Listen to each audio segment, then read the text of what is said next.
there's this weird sentiment that I keep seeing where critics and activists keep arguing that video game characters, especially female ones, are unrealistic looking and that that's causing great anxiety amongst the player base that really doesn't see itself reflected in the virtual world.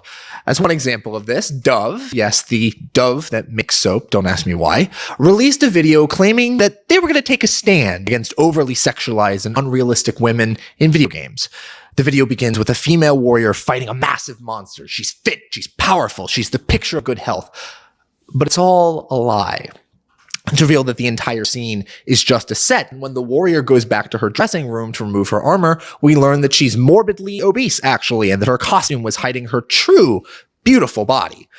After some brief reflection, the warrior decides to return to set without her armor, proud to show off the real, genuine her.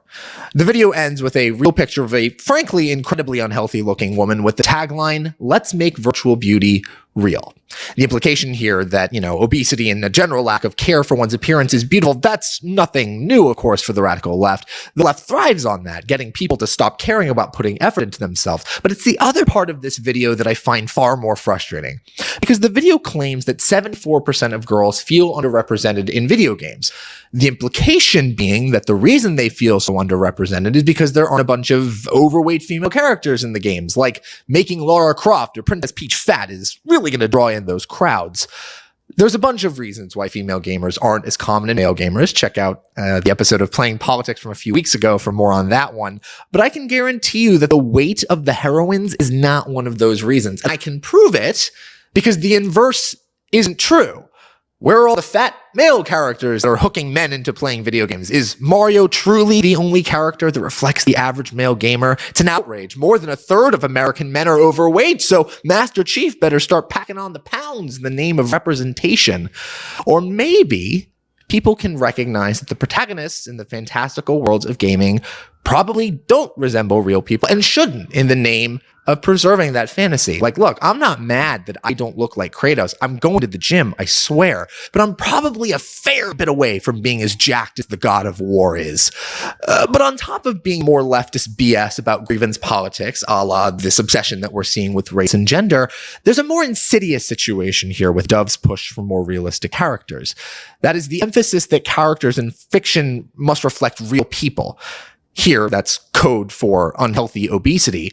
That's creating a negative feedback loop because the left wants people to see themselves as victimized and powerless to solve their own problems, which creates the perfect excuse to allow somebody else to do it. Say, big government.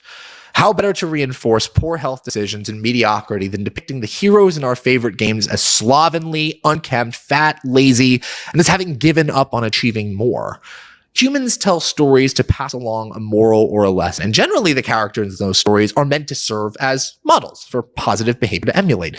Like when I was a 6-year-old playing The Legend of Zelda for the first time, I looked to Link as a hero who endures great trials to do what's right and save the princess. He was a role model because he achieved great things, and he worked to improve. He grew stronger with each monster he slew and became a better person. What Dove seems to want is characters that are content with their averageness, which, one, is terrible from a health and political perspective, but two, it's also just bad for the sake of art. Because heroes should be larger than life. That's what makes them heroes. The point of video games is to connect with the characters you're seeing on the screen, not to see yourself in them one-to-one. Not every gamer needs to strive to be a supermodel or look exactly like the characters they're playing as, but they should at least strive to be a little bit more like the heroes on screen in both spirit and in virtue. Dove might be comfortable with mediocrity, but we shouldn't be.